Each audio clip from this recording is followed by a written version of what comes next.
Hi, I'm Cathy. Welcome to Lunar Bird Book Club.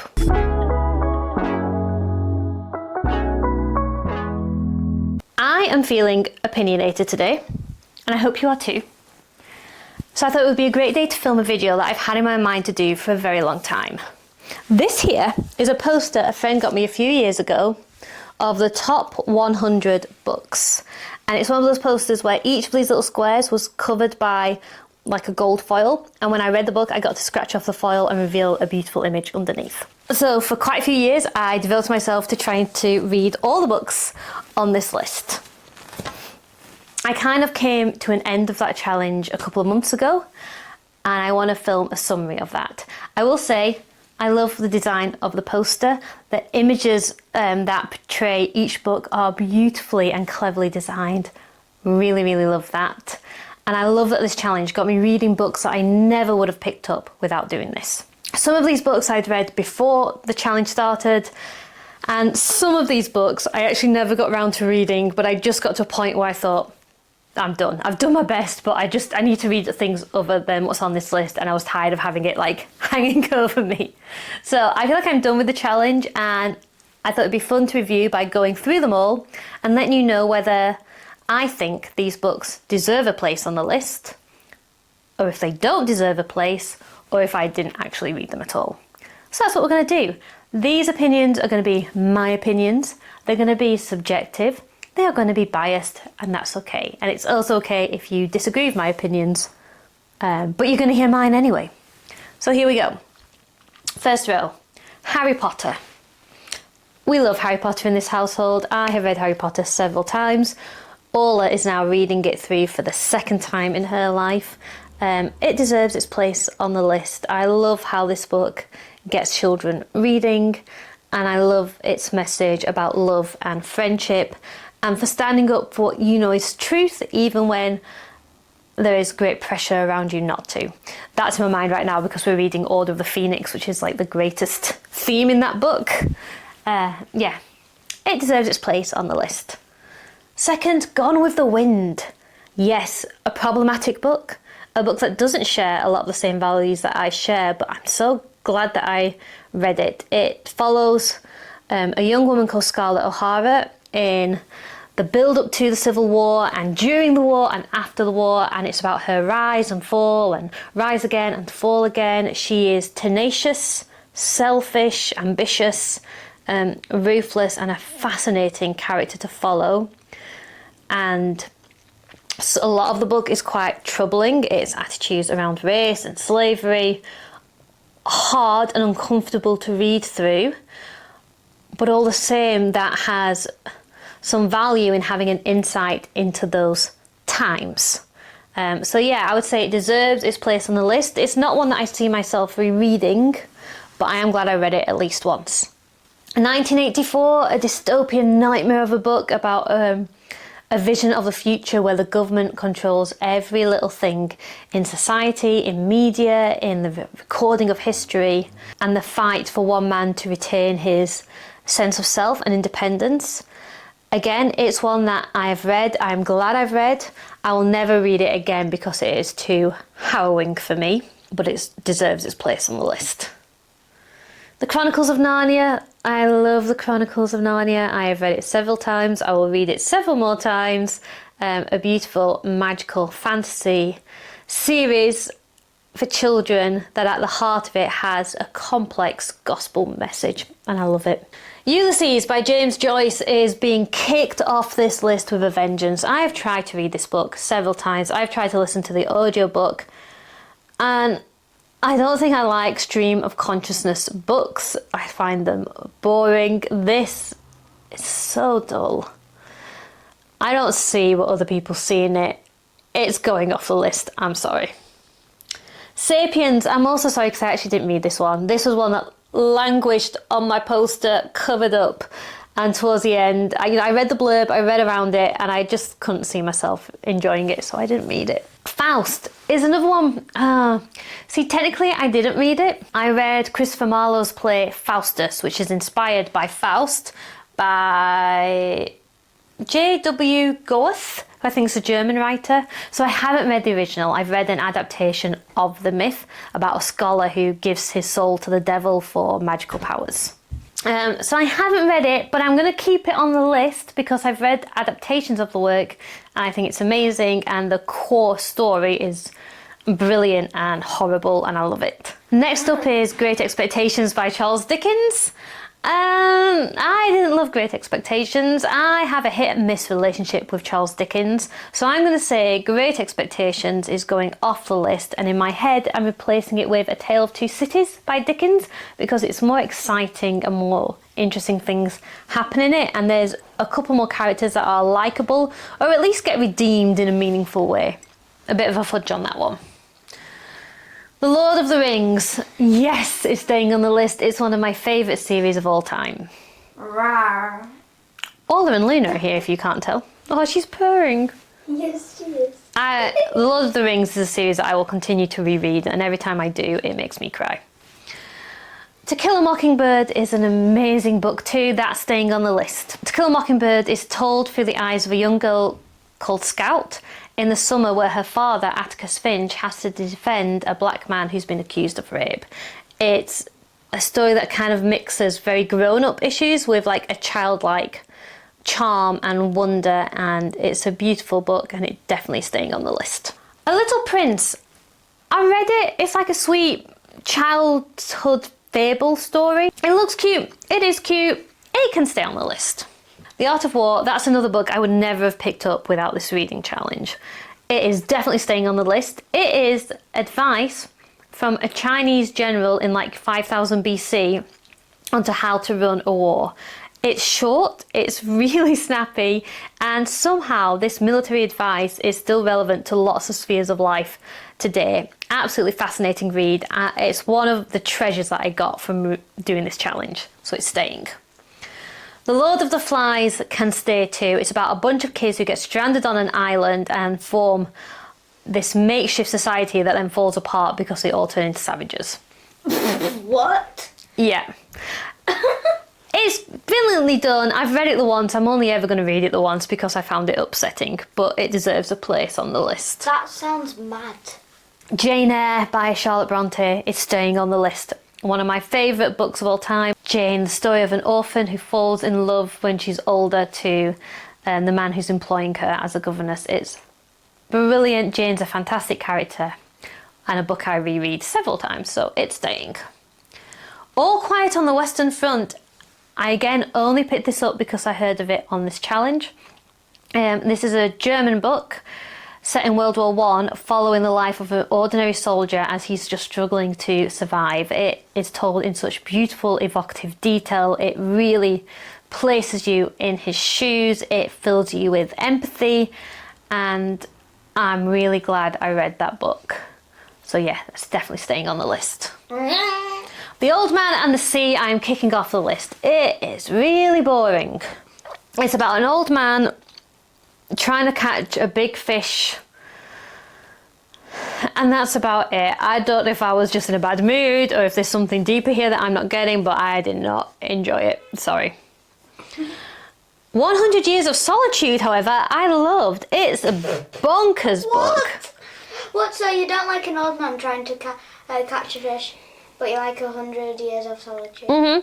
So this follows a little town in South America and its founding history. I'm so glad I listened to the audiobook because I think otherwise I'd be confused. It's this sprawling family, half of whom share a name with one another, so it's very, very confusing. There's some magical bits that happen, there's some interesting stuff with time that happens. You kind of need a family tree next to you as you're reading it, but man, it's good. And I do want to read it again because I think maybe I'd understand it more. But yeah, definitely staying on the list. The Wind-Up Bird Chronicle, man, I powered through this, like it was hard. The Wind-Up Bird Chronicle is about a guy whose wife leaves him and then he's trying to track down what happened to her, and it might be that she's transported herself into some kind of psychic realm, maybe. It's very, very long and weird and bizarre, and it doesn't... That sounds like I'd like it. I describe it like that. I feel like I might like it too, but somehow it was boring. You know, it almost makes a list, but not quite. I'm kicking it off. The Book Thief, I'm kicking off the list, and this is a controversial opinion because I know this book is beloved by many and I should love it too. It's about a brave German family trying to do what's right whilst under Nazi rule. It's about a love of books and trying to protect books from being burned. It's told from the perspective of Death himself. All these interesting elements, and yet there was something in it that just didn't work for me. I never quite believed in the story. Yeah, it just didn't capture me, so I'm sorry, The Book Thief is not staying on the list. Moby Dick, Moby Dick has a brilliant beginning and a brilliant end and some good bits in the middle, and then it is spoilt by inserting boring and inaccurate whaling essays and like marine biology essays throughout it, which drag the whole thing down. However, Captain Ahab taking on Moby Dick and just refusing to stop, and that relentless pursuit of something you can't control, is it ever done as well as it's done in Moby Dick? I don't know. So it's staying on the list, but like barely. Next line. The Great Gatsby. It can stay, again, only just. Like, it's all right, and its depictions of like a 1920s jazz party is so good. I mean, it's a shame because like The Great Gatsby is kind of about how all that wealth and power doesn't bring you happiness, but man, it makes that wealth and power look appealing in the early chapters. It can stay, we'll let it. The Alchemist, you know what, no, I'm kicking The Alchemist off. I read it, it's okay, but I didn't find it as meaningful as other people did. The Lita, I didn't read. Why? It's about an older man who really fancies a young girl, like a child. Yeah, so I didn't read it. It is about like that's a bad thing. It's not saying it's a good thing, but I still didn't want to read about it. The Divine Comedy is staying, and again, it's not one I would have thought I could read without forcing myself to it for this challenge.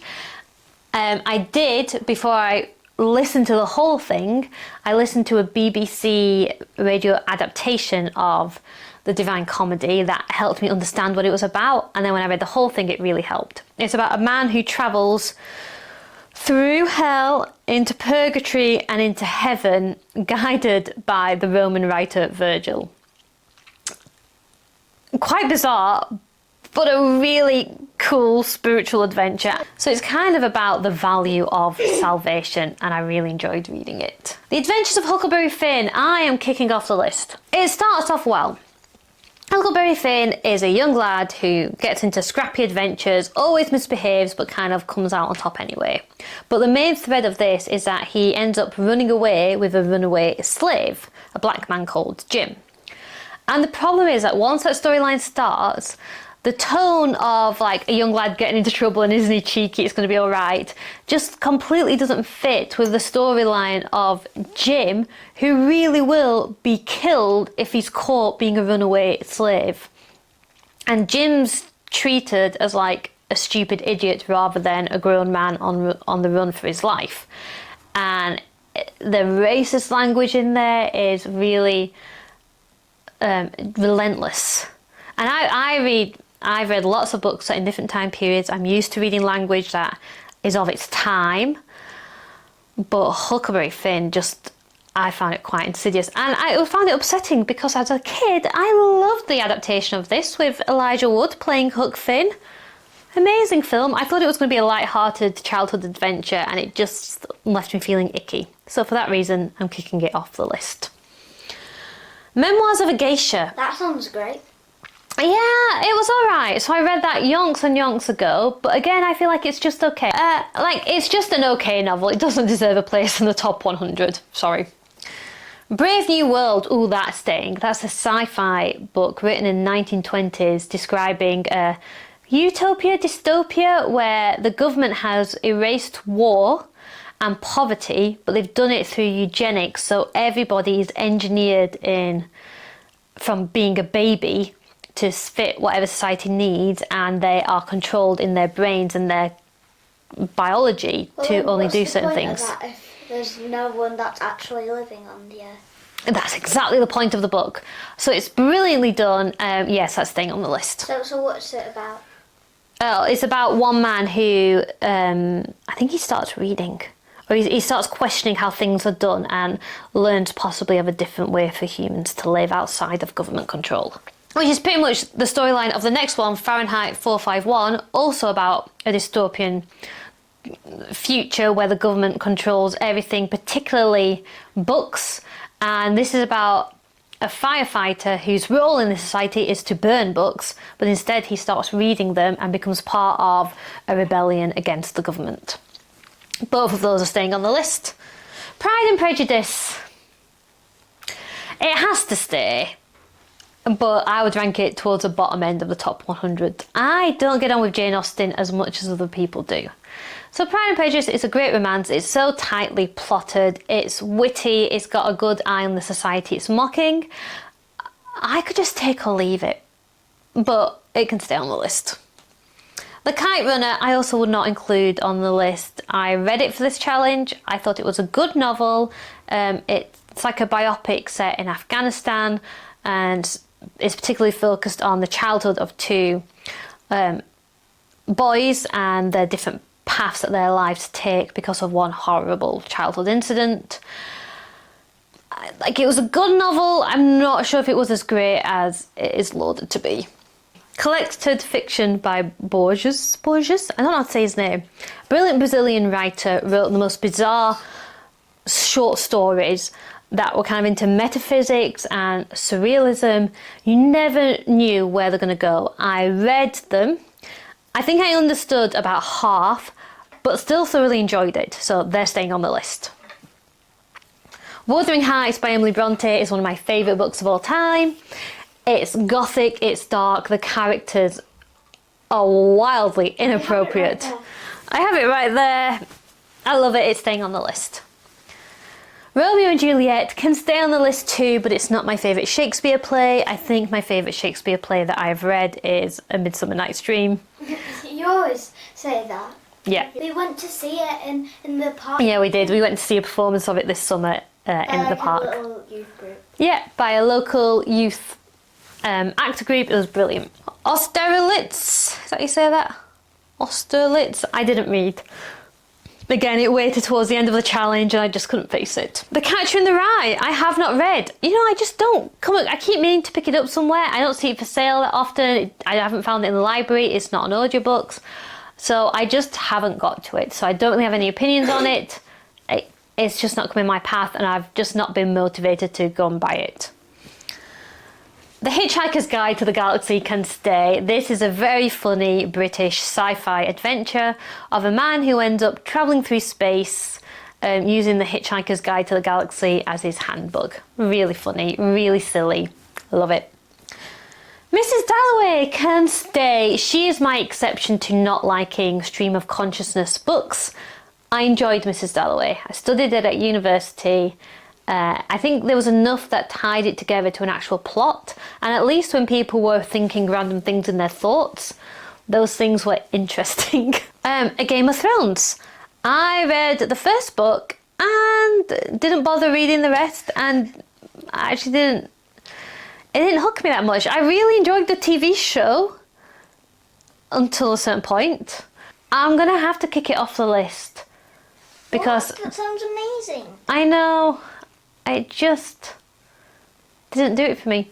Anyway, The Grapes of Wrath can stay, but I can never read it again. It's such a sad book. It's about a family in the Depression who get kicked off their farm and are trying to get to California, I think, because they think there's work there, but they're just running out of money the further they travel, and more tragedy befalls them on the road. And they're such good people trying their best, and they're up against ridiculous circumstances. So it's a really hard read, but one worth reading at least once, and I'm glad I've read it. I don't know if I'll ever be able to do it again, but it deserves its place on the list. Did it make you cry like multiple times? It made me cry a lot. Like how many times? Like 6. Deo de Jing, the Book of the Way, can stay. It's a book of philosophy. I don't think I understood it all, but what I did understand was very interesting. 3 men in a boat can stay. It's a very funny book about 3 men travelling in a boat up and down the English countryside with a little dog having adventures. Charming. Mary Poppins, charming, can stay. She's about a magical nanny who, I'll say this, the book's very different to the film. My theory, reading the book, is that Mary Poppins is actually a fae character. What's a fae? Like a fairy. But like an old-fashioned fairy from old literature. He wasn't like a little fairy like on flowers, but like a magical being person who has decided she just wants to reinvent herself as a respectable human woman. And that's why she's so prickly when anybody mentions magic, because she's like, no, I don't do magic. I'm a normal, respectable woman, thank you. But yeah, really fun. The Sound and the Fury, I read it and I really didn't enjoy it, so I'm kicking it off. It does do some clever things with consciousness. It's about a family tearing itself apart as they lose their wealth. It's full of unpleasant people and I didn't enjoy it. It is clever, but I'm kicking it off the list because I didn't enjoy the experience of reading it, and it's my list. Catch-22 can stay on the list. It is a postmodern, crazy story set around World War II and a fighter pilot who's desperately trying to get off active duty. Again, there's quite some hard-hitting bits in it and some ridiculous bits in it, and it's kind of about the ridiculous nature of war. The Odyssey by Homer can stay, one of the original epic stories about a man trying to get home from war, fighting against gods and sea monsters. That sounds awesome. It is awesome. It's staying. The Secret Garden is staying, a beautiful children's book about... Didn't we get you like a special version for your birthday last year? I think it's on there. It's about a little girl who moves from India to England to stay in her uncle's manor house after her parents are killed, and she's quite neglected, but she finds in the grounds an abandoned garden and takes it over and starts tending to it. A magical abandoned garden. Yeah. In Search of Lost Time, I did not read. It looked too long and I wasn't interested. Wait, was that the longest book? Yeah, I think it was. The world's longest book, was it that one? I think so. The Adventures of Sherlock Holmes I have read and they can stay on the list. Really fun, like the original fun detective series. The Trial by Kafka. It can stay, but I prefer Metamorphosis by Kafka. He's very good at doing writing that just makes you feel like you're going crazy along with the characters. And it's again about a ridiculous controlling government and injustice and being stuck in a system that you can't get out of. And it doesn't have good answers. Don't go into Kafka looking for answers. There is feelings and impression and atmosphere, but definitely not answers.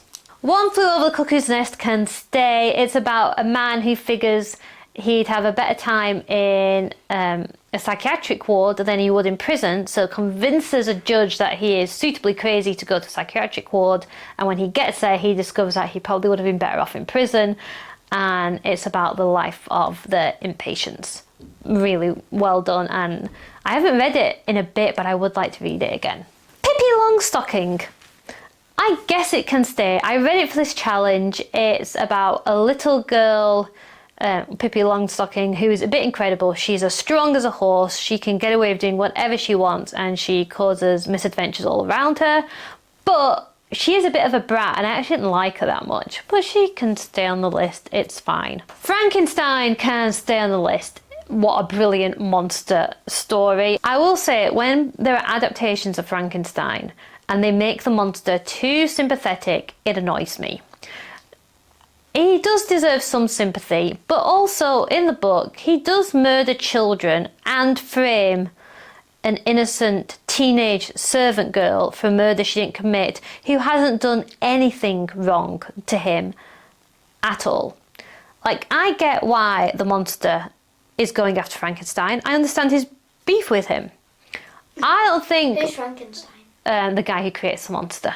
But I hate it when people are like, oh, he's just like an innocent victim. No, he's not. And especially not when, even though Frankenstein abandons him, there's this whole storyline of like this old blind man kind of nurtures the monster and helps him and educates him. And then does he kill the old man? I can't remember, does he kill the old man, or the old man they end up being separated violently when like the rest of the family finally see him and they think the monster's attacking the old man and they kind of drive him away. Which again, I get why that would upset the monster. Yeah, but not enough to frame a really nice, innocent teenage servant girl who never did anything wrong her whole life. Exactly. So, anyhow. But it's staying on the list, definitely. Never Let Me Go is staying on the list. What a brilliant book that is, and one that I hadn't heard of until a couple of years ago. And one that I can't tell you anything about. You're better off reading it completely blind and discovering it as you go into it. That's all I can say. The Master and Margarita. The theme picture looks nice. The picture looks great. It's got a black cat and people. You know what? I listened to the audiobook and I barely got through it, so I'm kicking it off the list. It's a surreal story. It's set in Russia. And gosh, I can't even remember all the bizarre things that happen in it. There's like a witch's coven. There's conspiracies in it. There's mysterious disappearances. There's like an intellectual elite class that are being like plagued by devilish pranks. It sounds really good when I now say it out loud, and yet reading it I didn't have a good time, so I'm kicking it off the list. Charlie and the Chocolate Factory can stay, but it's not my favourite Roald Dahl book. That's Matilda. Or is it the BFG? It might be the BFG. But you know, Roald Dahl, he can stay. War and Peace I did not finish. I read quite a few chapters and got bored and gave up. The Picture of Dorian Gray can stay. It's a story of what vacuous, self-centered men can get up to and the horrors they can inflict on others. Crime and Punishment can stay. I actually really enjoyed this one. It begins with a man determined to commit a murder just to see if he can get away with committing a murder. And he kind of does get away with committing a murder, apart from the guilt of it sends him insane and he keeps sabotaging himself. And he just spirals out of control. It is a fascinating psychological book to read. Dracula can stay. That's like your favourite. The original gothic vampire book. Maybe not original. There's going to be somebody who's going, Camilla's the original one. Anyway, but Dracula did what it did to an extreme that everything else that came after is influenced by it. You are on the search for a really nice Dracula book. I would like a nice Dracula edition. I haven't found the one that speaks to me yet. But it's definitely staying on the list. The Red and the Black I'm kicking off. Such a boring book. Like a French epic drama spanning... That sounds amazing. Spanning decades about the life of a young man who's trying to manipulate his way through society. But a lot of it amounted to just people having affairs with other people, and I found it really boring. Midnight's Children, I started and didn't finish. I really did not get on with it, which I'm upset about because I've read articles written by Rushdie, the author, and I've read about him and he sounds amazing, and yet I just didn't get on with the book, so I didn't finish it. The Call of the Wild, I would not keep on the list. I read it all, I found it a bit boring, and again I thought I'd find it interesting. You know, a man travelling a long distance in the wilderness with husky dogs and wolves being about. I thought I'd love it, but I actually found it a bit boring. The Poisonwood Bible, I also would not keep on the list. It tells the story of a preacher going into the Congo with his family to preach people the gospel, but the preacher himself is a horrible man who's just blinded to what this community really needs and to what his family needs. And I just found the whole thing very... Ironically, I found the whole thing very preachy. Like, the whole book is trying to educate me about the Congo, but very like... It's like hitting you over the head with the message again and again and again, and it just didn't make it that enjoyable a read for me. The Bell Jar, it can stay on the list, but I did struggle through some of it. It's again about a young woman really struggling to fit in with the society around her and with her own desires and wants. Fight Club, I found Fight Club way more enjoyable than I ever thought I would. Again, not one that I can say much about without spoiling it if you haven't seen the film or the book, but definitely worth a read, and it hooked me in. Ooh, and then They Were None by Agatha Christie, a brilliant book that fits one of my favourite tropes ever, which is people trapped on an island and a murder happens. I don't know why, but I love murder mysteries set on islands, and like this is a brilliant one. 20,000 Leagues Under the Sea can stay. Again, it's a bit like Moby Dick. There's a really good storyline in there, and it's brilliant. And it's also an early like sci-fi adventure. Great. But every now and again, we get a chapter which is just like a marine biology textbook, and it's a shame because it drags it down. It can stay, but I don't like the essay writing in it. But Captain Nemo, brilliant creation, and the tension of, are these people going to ever get off this submarine? Brilliant. The Plague. Okay, I read this during COVID because of this challenge. The Plague. The Plague. The Plague during COVID. So The Plague is about a plague that hits a little rural village in France somewhere, and it's about how this village copes with being under quarantine and the effects of that. And it was like written in the 90s. Plague during COVID. I know, and it was written in the 1940s, and yet what it describes happening to the people, like psychologically and even like as a society, eerily mirrored what was happening during COVID as we were all under lockdown. So definitely deserves a place on the list. That's just kind of creepy, that. Yeah. The Prophet, I wouldn't keep on the list. It just didn't do anything for me. Perfume, the story of a murderer. People rave about this book, but I would just say it's an okay novel. It's about a young man who kills women to try and capture their scent in the ultimate perfume. What? Yeah, it's creepy. That's weird. And honestly, just not as good as what people say, so I would kick it off the list. Next line, Alice's Adventures in Wonderland.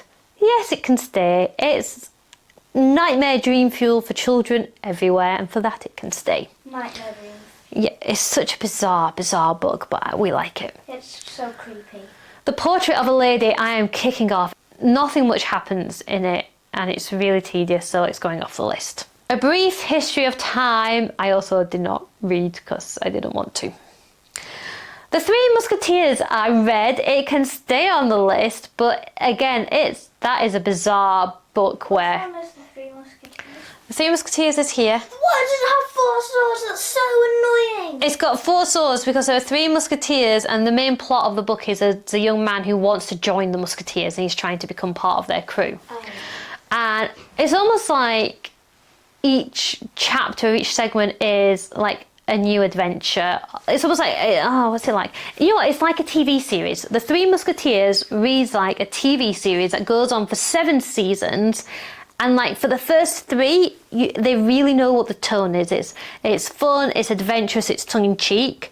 Then there's some where they completely lose the plot and get belligerent, and like the quality of the writing goes down. And then there's like a revival series where they're in this really cool plot line, battling against their ultimate enemy, what's she called? Lady de Winter. Is that what she's called? It's something like that. Or what's she called? Milady. Is that what she's called? My Lady. This femme fatale character who has like manipulated all these people around her, and she's like the ultimate foe of the Musketeers, and the final showdown between her and the Musketeers is really exciting. So like it is hit and miss, there's ups and downs with it, but ultimately it can stay on the list. Siddhartha,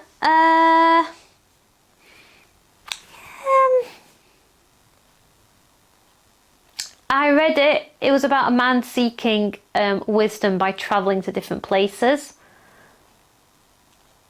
No, you know what? I can tell by my face, my hesitation. It's going off the list. Like there were some good bits, but not enough that So which one are you? kept it memorable for me. Yeah, The Stand by Stephen King can stay. Like your favourite book and the longest book? It's one of my favourite standalone books ever, and I like big books. I cannot pull up. a big fight against good and evil in the aftermath of a plague that has nearly wiped out 99% of humanity. And what I love about this book is that every character in it, and most of them are like ordinary people who just happen to have survived, have to make a choice over where they stand, and that's what it's called. The Stand. It's what when everything else is stripped away, what kind of person are you going to be? And I love that. The Magic Mountain, I read half of it and then gave up because it got really boring. That looks really cool. I thought, so Magic Mountain begins really interestingly. A man visits his cousin in a hospital that's set halfway up a mountain in like Sweden, I think, or Switzerland. And he's visiting his cousin who's going to be there for a long time. And the moment he gets there, he says, I'm just visiting for 2 or 3 weeks. And all the doctors go, oh yeah, well, we'll see about that. And then sure enough, the man who's visiting gets really ill and has to stay there for months and then years. And I thought going into it then, oh, is this some conspiracy? Is this like a sci-fi? Are the doctors, making people ill on purpose? But then instead of like getting into that, it was just the characters having philosophical discussions with one another for chapter after chapter after chapter. So I googled the ending and it turns out that no, it's not a thriller about evil doctors in this hospital. It is that he just happens to get ill, and it's the idea that all these eccentric characters from different countries can meet at the hospital and talk about psychological and not philosophical ideas. So boring. Why didn't they go the other way? That would have been so good. Yeah, I know. So I didn't finish it. Slaughterhouse 5, a really bizarre book. Again, surrealist, postmodern book that does interesting with time, and you probably are better off not knowing much about it going in, but yeah, it can stay on the list. Winnie the Pooh can stay on the list because we love the game Pooh Sticks, we love Eeyore, we love that little bear and his sweet wisdom. A Prayer for Owen Meany, I read several chapters off and then stopped when there was some weird stuff going on with child cousins behaving inappropriately with one another, and it made me feel icky, so I stopped reading it. Les Miserables. I did not finish. I also don't like the musical that much. I read several chapters of it, but honestly, I think I got nearly halfway through, and then when I realised I still had half the book left to read, I just thought, I can't do this anymore. So I didn't finish. Robinson Crusoe, I also did not finish. I really want to, but I got a few chapters in and just wasn't having a good time, so stopped. The Last Samurai, I have not read, and also, again, one that's not coming up in the library. I never find it in bookshops. And I don't want to spend money on it, so I haven't read it. Madame Bovary. Madame Bovary, another French one where lots of people are having affairs. Nothing happens until the final few chapters. The final couple of chapters are really exciting and interesting, but it wasn't worth it to get there. I'm taking it off the list. Sister Carrie, I didn't finish. I read a couple of chapters, then read a synopsis of the plot and thought it was too depressing and decided not to read the rest. The Girl with the Dragon Tattoo. Again, like, this shows how subjective my opinion is, because I've just kicked one book off for being depressing. You could argue The Girl with the Dragon Tattoo is also quite depressing, but it's also a very interesting murder mystery with an unusual character unraveling the mystery, and it had me hooked, and I really enjoyed it. So it stays. The Complete Stories and Poems of Edgar Allan Poe. Poe can stay, the little weirdo, writing some very interesting stories that adds a lot to Gothic literature, so that can stay. That sounds fun. The Secret Life of Bees. I enjoyed the novel. I wouldn't class it as one of the top 100 books all time. There's been a few in this category, like Memoirs of a Geisha, The Kite Runner. I think they're good novels, but I wouldn't place them on this list, and I would say that for The Secret Life of Bees. Little Women can... Yeah, Little Women can stay. That is definitely a classic. It really captures that sisterly dynamic growing up. Atonement. Oh, Atonement, I am kicking off. Why is that on this? This is one of those books which I've read, and it was tedious reading it anyway. I was already getting annoyed at the characters. It took forever to get anywhere. And I persevered and I persevered, and when you get to the end, like a good 2/3 of it didn't even happen. It's just what another character imagined. And maybe that would just be justifiable if the first third also hadn't like just taken forever. And I've just got anger issues about this book. It's not staying on the list. Okay, last line. Charlotte's Web. Can Stay. Absolutely charming story about a friendship between a pig and a spider. The Little Mermaid by Hans Christian Andersen can stay, but I prefer The Snow Queen. Gulliver's Travels can stay, but that book is way more bizarre and weird than people give credit for. I mean, not only do you have like the man entering the world of the little people and then into the world of the giants, there's a lot of just bizarre, like, parody and political satire going on in these works, and they make for a very entertaining read. On the Road, I'm kicking off. On the Road follows a guy, well, I guess meant to be the author, on this like road trip across America, and he goes from place to place, drinking, meeting up with people, getting together with women, and then moving on when he gets bored, and often just leaving different women to pick up the pieces of the lives he leaves behind. And I didn't find that insightful or entertaining. It just made me annoyed and aroused feminist anger, so it's going off the list. A Clockwork Orange, again, so I don't know the science of what works for me and what doesn't, because you could also argue A Clockwork Orange should arouse feminist anger, but I thoroughly enjoyed that book. It's again about some violent delinquents. It's about one particular violent delinquent who undergoes radical psychological treatment to try and make him a functioning member of society. And it's told from his perspective, so it's very violent and it's very immature. He's not a likeable guy, and yet I found the book so interesting and fascinating to read. Oh, and the author's from Lancashire, so maybe that was it. Maybe it was just a bit of a Lancashire heart that came through, so he definitely stays on the list. Don Quixote, love this book, and again would never ever have read it if it wasn't for this challenge. Written in the 1600s in Spain about a man who decides that reality doesn't work for him anymore, so he's going to become a knight like his favourite childhood stories. So he goes around making adventures happen by deluding himself that ordinary things are extraordinary, like windmills are giants that he has to go attack with his lance. And it's about how all the different people respond to him and his madness, and it's brilliant. Hunger. Hunger, I would kick off the list. It is a book about a man who is just trapped in poverty and very, very hungry. It's a sad book. Anne of Green Gables can stay on the list because she's wonderful. One of my favourite books about a plucky orphan Anne who transforms the lives of her adopted family and neighbours, and it's about her growing up. She's a beautifully imaginative young woman, and oh, bless you. And she's one of my favourite characters. Lord Jim, I read the whole thing. I wouldn't include it in the top 100 books. It had some good moments, but a lot of it was kind of boring. Last up, Cloud Atlas. Oh, that's a good book to finish on. That can stay on the list. What that does with narrative is amazing. It tells 6 stories that are connected, but they're set in vastly different times and places, and it plays a lot with genre. And again, you can't describe it too deeply, you just have to experience it, and it's well worth experiencing. Whew. Okay, if I kept my tally correct, which I might not have done, I think my conclusion is 62 books on this list can stay.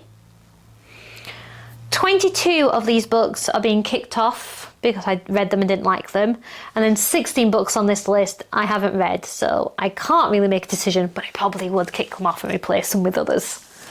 Maybe one day I will think of what my replacement books would be and tell you what my full 100 are.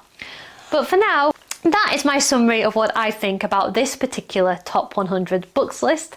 I'd be very interested to know in the comments of where you agree or disagree with me. I will say doing a challenge like this was immensely fun to do. It led me to read lots of books that I wouldn't have picked up otherwise, and I feel like I'm a better read person because of this challenge. And I know sometimes these lists come under scrutiny because people question, well, who decides what are the best books and who doesn't? But you know, it's just a place to start, really. You might discover something by doing a challenge like this, and it can lead you into discovering lots more authors around what you find interesting. So, in summary, I had a great time doing this, and I had a great time telling you my opinions on it. And I'm very grateful if you've watched to this point. I should stop talking now. So thank you very much for watching this video, and we'll see you next time. Bye!